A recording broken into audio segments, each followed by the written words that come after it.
All righty, it looks like it is about that time.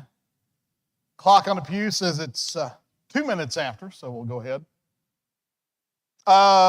Prayer list, of course, obviously, Jesse Lancaster family. Anybody, people recovering from storms? We still got a lot of people around this area that have no power this morning. I think Penny Ryle still said they had 11,000 customers out. It might be another day or two before they get back up.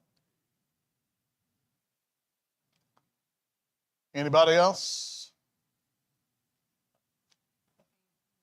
You're like, you are late.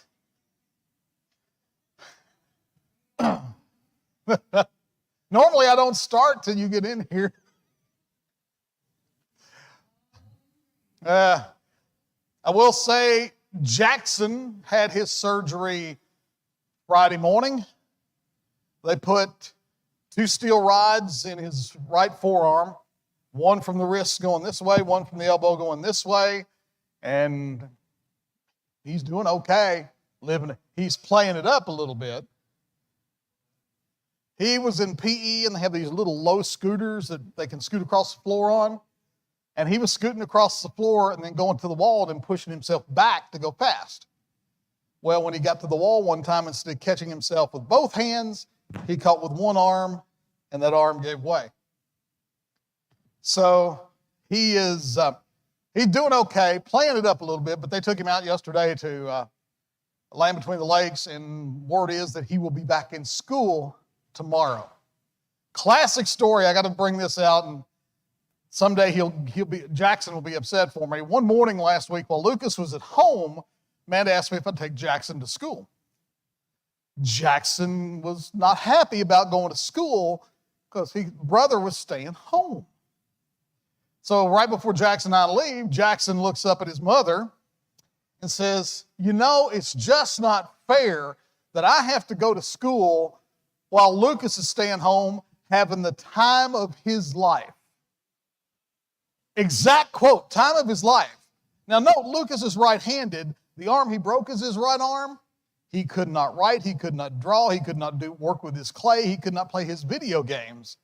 He could do nothing but sit in a chair and watch TV. But Jackson thought Lucas was getting to have the time of his life. So, but he did go to school. So Jackson did go on to school. Anything else? Jerry, since you're visiting with us this morning, would you start us off with a prayer?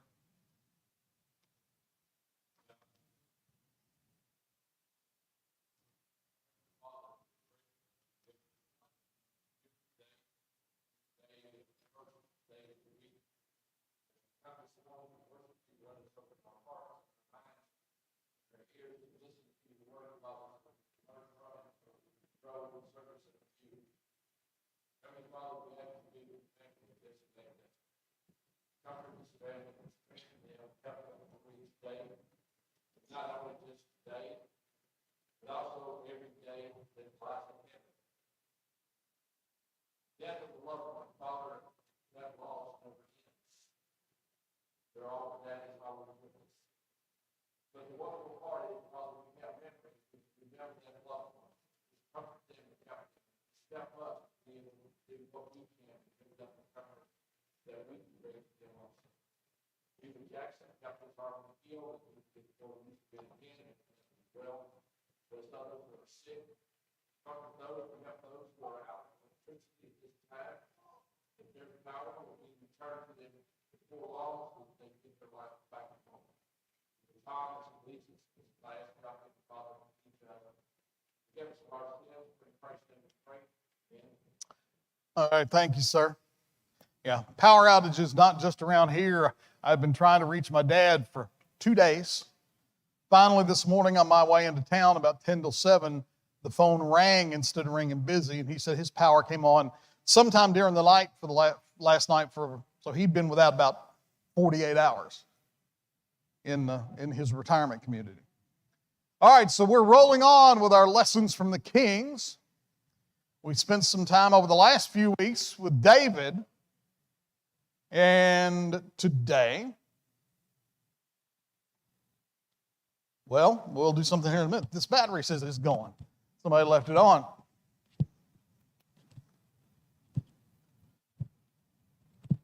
Nothing about technology that doesn't go wrong at the time you don't need it to.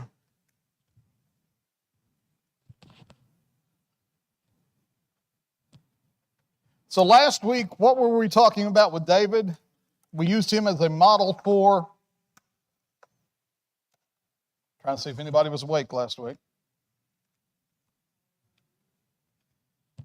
David as a model for repentance last week. Anybody want to guess what king is up next? Might surprise you, actually.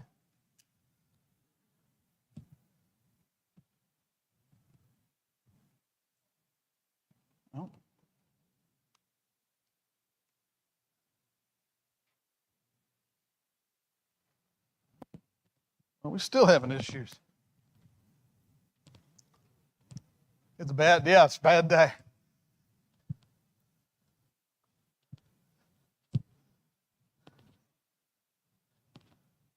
This issue would be quote unquote operator error, I bet. Yeah, helps when you set it up right.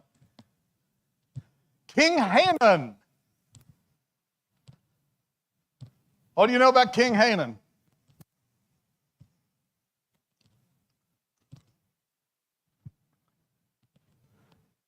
And what, if we know so vastly much about King Hanan, what actually can we learn from King Hanan? King Hanan, we're going to look at King Hanan's suspicious mind here. Suspicious mind. And no, not that suspicious mind. I couldn't help it. When I saw suspicious mind, I thought, yep, got to draw a picture of Elvis in there somewhere. If you want to turn, we're not going to read all of this, but our focus is going to come from 1 Chronicles 19, verse 1, and on through chapter 20, verse 3. I'll give you a place to glance and get reference on some of this.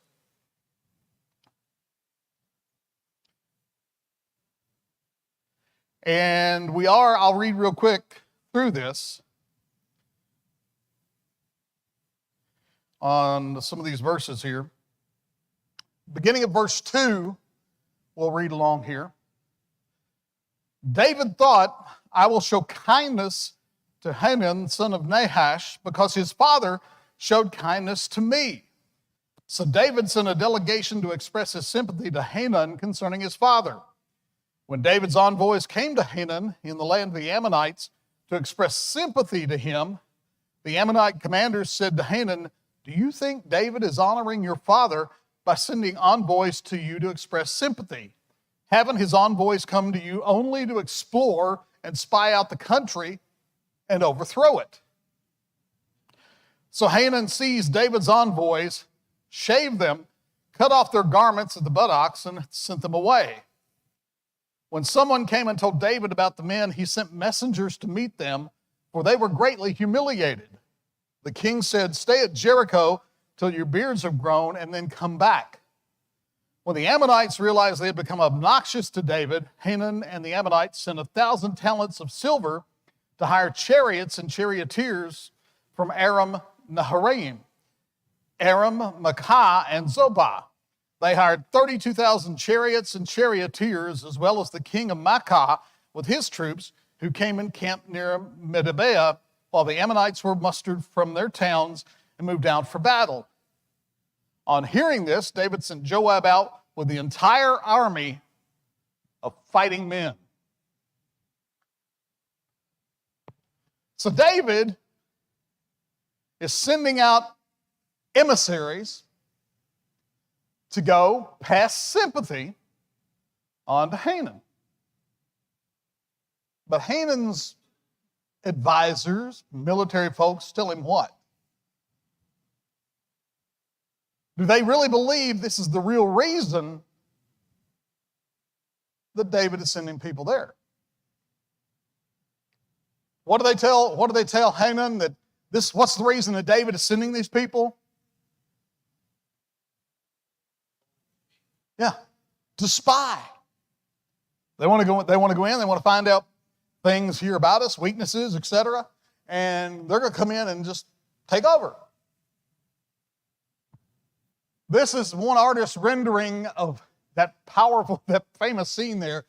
Can you imagine that people cut off your beard, cut your clothes at the waist, and send you packing? Now, of course, back in this time, tearing your clothes was a visual sign on your part. So cutting someone's clothes off would be a way to embarrass them and to belittle them and to send David a pretty firm no. And the same thing with the beard. Growing the beard meant something, and here they are cutting it off. What would you think happened if somebody did something like that today with an ambassador? Cut his pants off, cut his beard, and said, "Here, President, here's what you got." Just interesting, his reaction. Did he have any real reason to be suspicious of David at this point? David and his father had a pretty good relationship. Hanan had no real reason to be suspicious, except maybe that he was listening to the wrong people and he had a suspicious nature. This is what we're going to really focus a lot on today in learning from the Kings. When David was on the run from Saul, he had received help from Nahash, who was Hanan's father. They joined together against Saul's forces, and when Nahash died, David tried to form an alliance with his son Hanan as a favor, as we read. Hanan and his advisors were suspicious because at times there had been war between the two nations, but not involving David. They humiliated the ambassadors by making them return with their clothes cut, shaving their beards. It's a pretty good, strong way to say, not interested. Problem is, now they realize that they've done something that's pretty significant. And what do?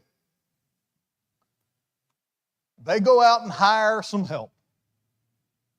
They go out looking for mercenary help because now they realize they have offended David, they have offended the country, and they decide they need to get ready for war.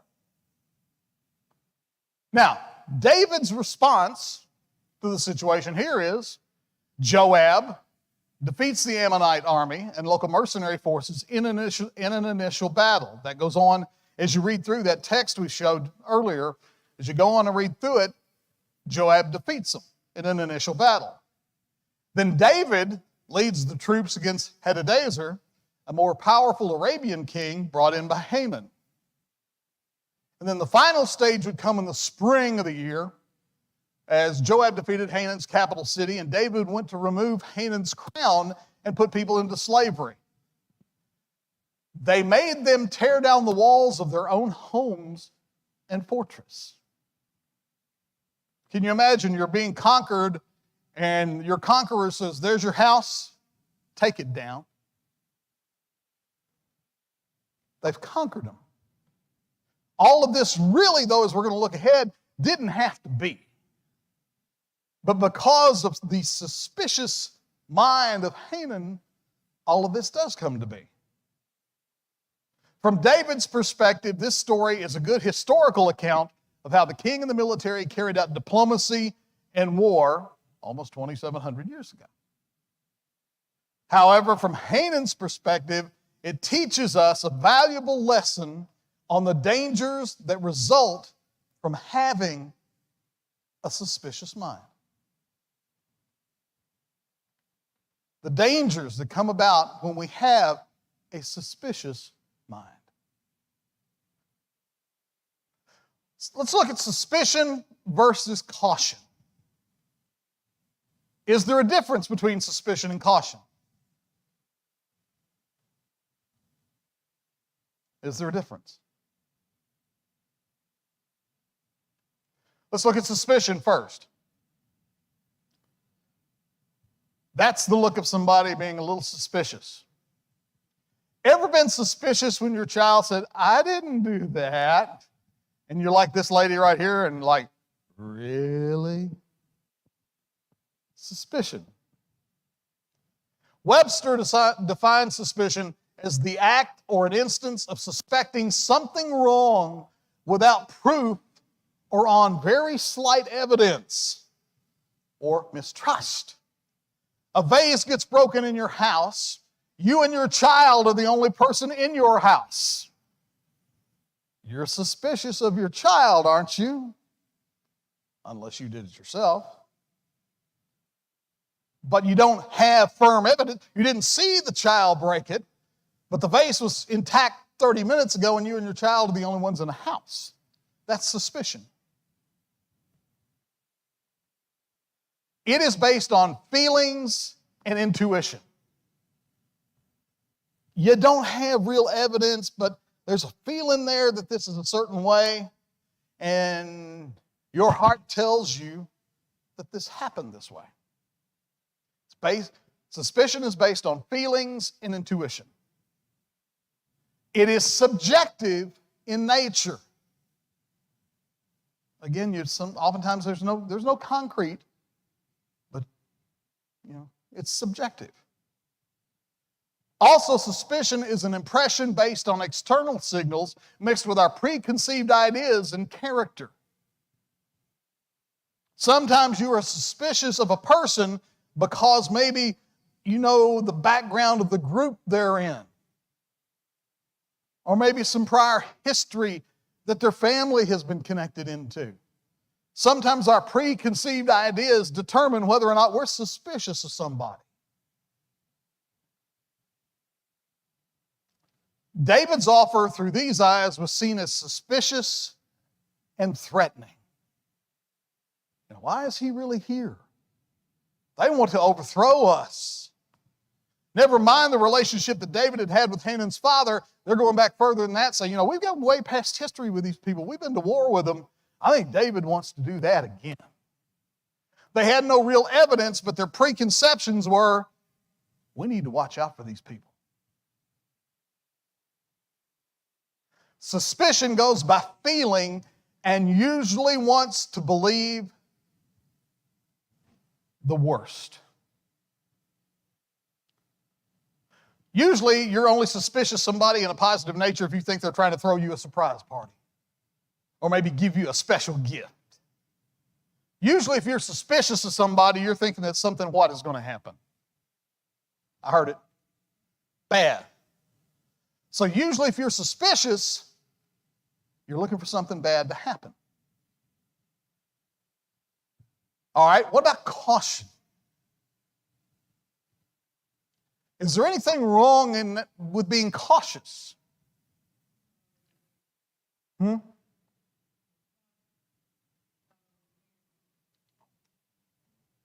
See, I think we should all be cautious when we think we're in a situation where it's warranted. But there is a significant difference between caution and suspicion. Webster defines caution as prudent forethought to minimize risk. Prudent to minimize risk.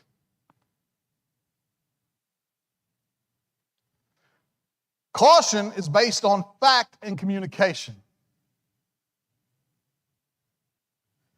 When we know that there's a possibility of bad weather, it's good caution to have a plan of what we're going to do. Anybody ever heard of the Irish Travelers? It's a group that goes around the country offering to do work projects at your home. They get the payment for doing the work project. They either do it halfway, less than halfway, and then take off. It is cautious to know to keep your eyes open if you hear that the Irish Travelers are operating in the area. But you don't want to be suspicious of everyone that you come into contact with. Caution is not what we feel about something, but what we know. to be true about something because of knowledge, usually through investigation or communication. In other words, we don't take rumors we've heard or seen on social media and let it affect how we view this. This is when we've investigated, we've been in communication with someone, and it's something that we know to be true. The Bible says that caution or prudence seeks knowledge and avoids needless battles. Proverbs 13, 16, and 22:3. Caution is a good and proper thing. Suspicion, not so much. Caution has a go-slow approach, reserves the decision or judgment until enough facts can be gathered. Caution is wise.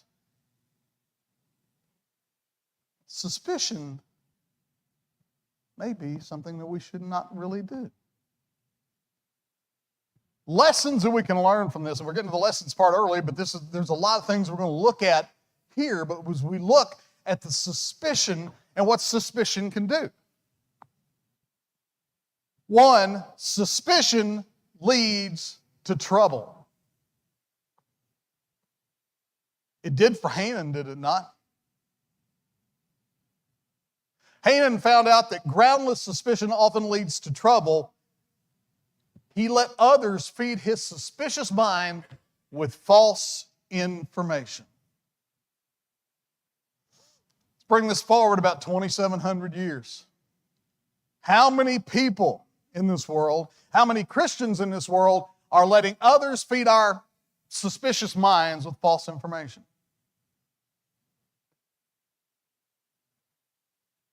How many people on social media today are getting information that's not accurate, but they're letting it feed their preconceptions, their attitudes, and they're becoming very suspicious of anybody that's not exactly like them. Hanan had no real reason to be suspicious of David, except he listened to the wrong people. The people who said, we've got a little history with them, they're coming in to spy on us. We need to not let others feed us with false information. Found the quote that if you are suspicious by nature, then everyone and everything seem to have evil motives. This kind of attitude doesn't allow for the building of relationships with people because you're always fearing what you feel will be the worst about them.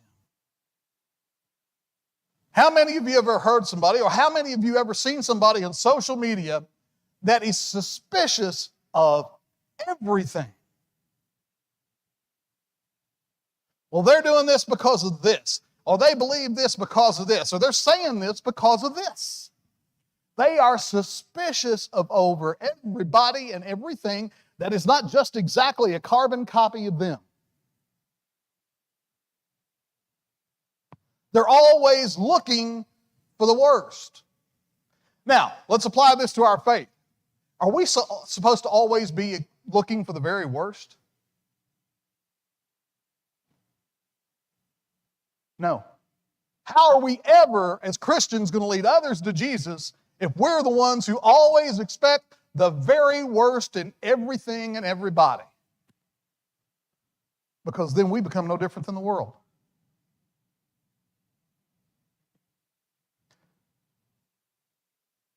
Suspicion also leads to quick accusations and unfair judgments of people and situations.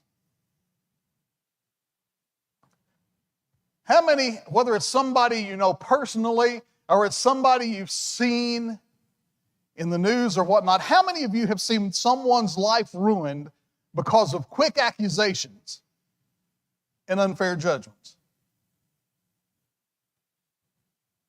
There are people whose lives are never the same because of people being suspicious and jumping the gun. Suspicion can be dangerous.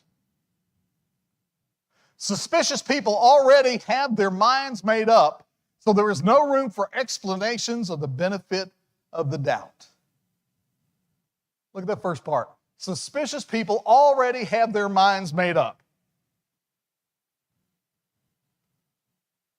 I'm going to be suspicious of you just because. There's nothing you can do to change that. Suspiciousness will cause us to make rash and unfair judgments and decisions we are likely to regret. If you went back to that time and asked Hanan months later about, did you make some bad choices there because you were being suspicious? I bet we'd be safe to say that Hanan said, yeah. And he had chances to stop it. Even after he sent the emissaries back, he could have sent somebody to David and said, hey, we'll pay tribute or something. We're sorry, we were wrong. But he doesn't. He elevates it to another step and gets ready to go to war. Sometimes with suspicion, we make judgments we're likely to regret. Suspicion. Another lesson we learn is don't cover a mistake with another mistake. A suspicious mind often leads us to make mistaken judgments, and then pride will lead us to try and cover that mistake with more bad decisions. Hanan makes the first mistake by listening and sending the emissaries back with their clothes cut and their beards shaved. But then he tries to cover that by hiring mercenaries and going to war. He made one bad decision and then compounded it with another. Hanan made the dreadful mistake and then a deadly move in humiliating David's emissaries. Hanan chose to multiply those errors by going to war, and it caused him, talk about the cost to him here in a minute. But he made bad decisions and complicated it with more bad decisions. Suspicions. When you're wrong, no amount of power will make you right. Hanan tried to use the strength of his positions to back up his position. However, he ends up losing the war, his nation, his freedom, and his position. His suspicion led him to make the initial mistake, and so now he decides, I'm going to flex my muscles, show David how strong I am, and I'm going to fix it because I'll be stronger. No matter how strong you are, if you're wrong, you're wrong. Anybody know that face? If you've studied philosophy, you might know it. That is Friedrich Nietzsche, philosopher. Nietzsche proposed the idea that the most powerful people should make the rules and establish what is right and wrong. If I'm stronger than you, if I'm bigger and better than you, I get to decide what's right and I get to decide what's wrong. And you know what? What I'm doing is always going to be right in that case, and what you're doing is always going to be wrong. That's what Hanan sort of tried to do when he went to war here. He's trying to make what he did right. What is essentially right, however, has been established by God from the beginning of time, and no human power or might is able to change what is basically right or wrong. When God created things, He set the rules of this is right, this is wrong, no matter what man says. Suspicion is also a sign of fear and insecurity.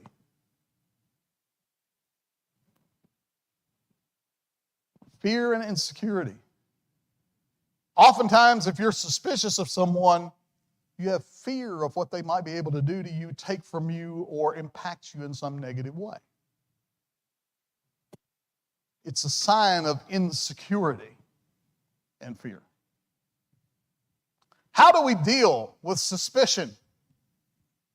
How do we keep ourselves from being suspicious of those who come into our lives? One first thing you can do is check it out. Check it out.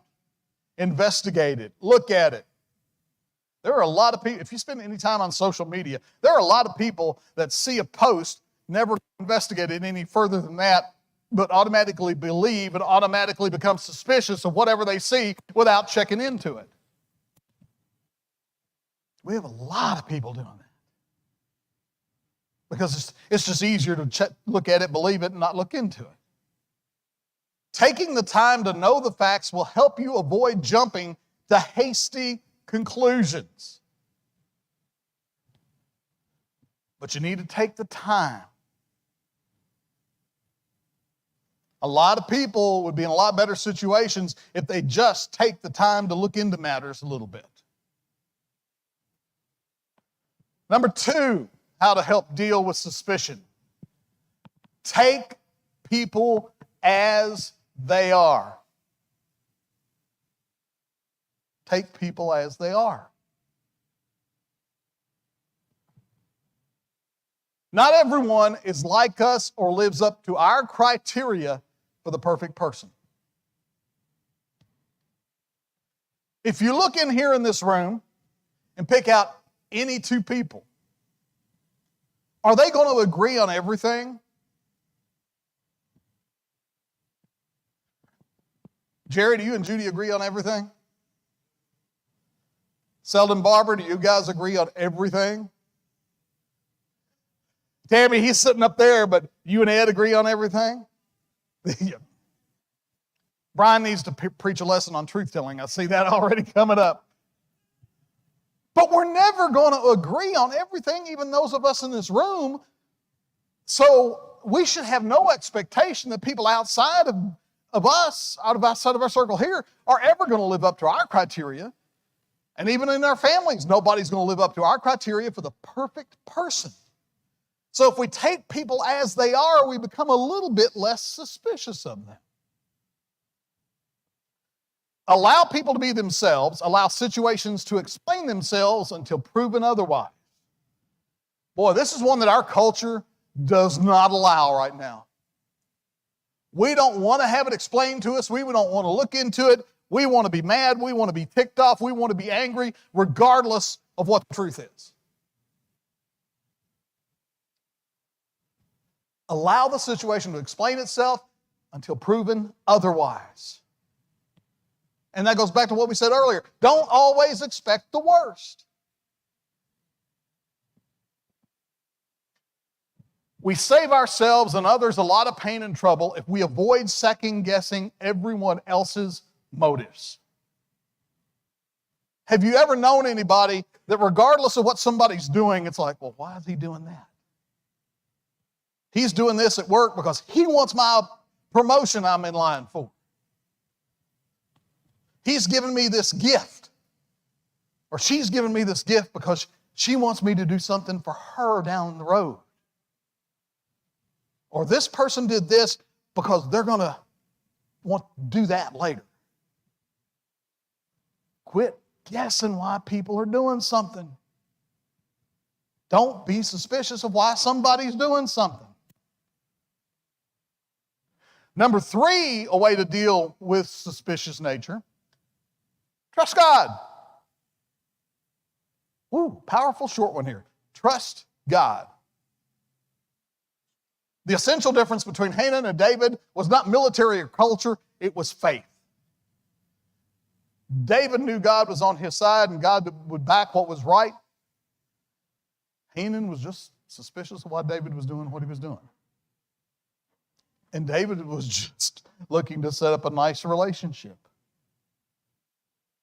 What to do? What do we do? We replace suspicion with caution. The Bible tells us being cautious makes sense. It's prudent. But replace suspicion with caution. Be more accepting and forgiving of people as they are, and you will see that others will begin treating you the same way. You ever see somebody that's suspicious all the time and wonders about the motives of someone else every minute of every day? how do people normally look at them? Don't normally people look back at them in the same fashion? So if we're more accepting and forgiving of people as they are, people may start looking at us the same way. Have more faith in God to protect your life and interest. Excuse me. Isn't that what we're supposed to do as Christians anyway? Is we're putting it all in God's hands anyhow. We know that God has what's in our best interest and what's really right for us. So why don't we just let God handle it? The reason we tend, and I found this quote and I thought this was just, the reason we tend to be suspicious toward one another is because we have hearts that are prone to suspicion towards God. Think on that a minute. I came across that and I'm like, ooh. We're suspicious of other people because ultimately down low and deep inside our hearts, we're suspicious towards what God is doing in and through our lives.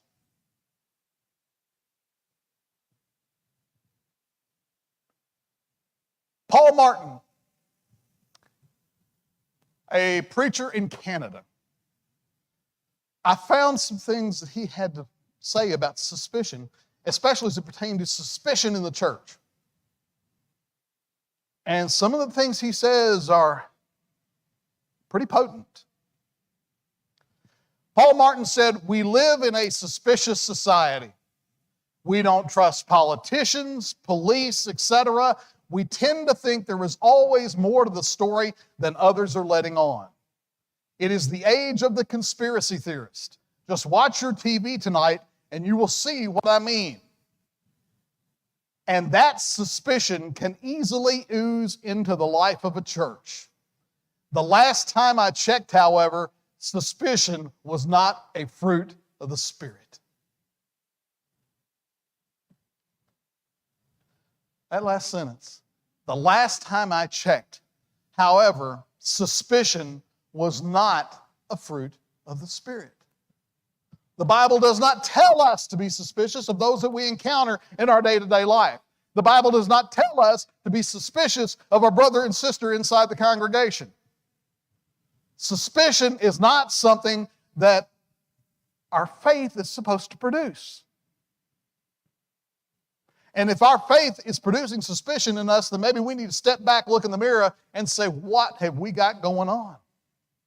Why am I suspicious of this person or that person? What's going on that I don't trust them or I don't trust God? He further says that fundamental to real Christian love is thinking the best about everyone. Love dwells on truth, not fiction. Pause there a moment. In your social media life, remember this. Love dwells on truth, not fiction. It anticipates that Christians will respond and live like Christians, even if they haven't in a while. We are to expect that Christians will respond and live like Christians, not to be suspicious. Love dismisses every conspiracy theory as rubbish and chooses to live with the happy anticipation that a brother will come around soon enough. Love lives in reality. Love is eager to forgive. Pause. Love is what to forgive? I don't hear it. Eager. Do we as Christians ever have a problem with that? Being eager to forgive someone? Love is eager to forgive. Love is willing to be wronged. And love deals with the presenting facts, not the imagined motives or schemes of others. It's not our place to judge, and it won't be our place to hand out judgment. Our job is to love others and help them to find their way to Jesus and to eternal life. Everything above that belongs in the hands of the Father and the Son. not in ours. Love is eager to forgive. And then his statement is, if a church faithfully loves one another, suspicion flies out the back door. This is virtually instantaneous, and look at this last part. This is virtually instantaneous because you cannot be skeptical and trusting at the same time.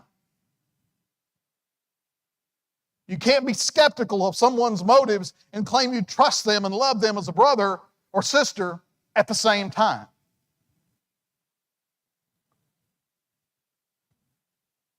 If we faithfully love one another, suspicion disappears. Like that. So while Haman is not an overwhelmingly big character, and he's not like King David, but I think there is something we can learn, especially as it pertains to suspicion and how it can impact our lives and ultimately how it can impact the church. Haman ruined everything that he had because of his suspicion. We can ruin things in our lives, and as a church, we can ruin things within the church if we let suspicion rule our hearts and our minds. Where is it? I want to point again. Love lives in reality, love is eager to forgive, and love is willing to be wrong. Suspicion, as it said, as that author wrote, suspicion is not one of the fruits of the Spirit. And that is where we will leave off for today.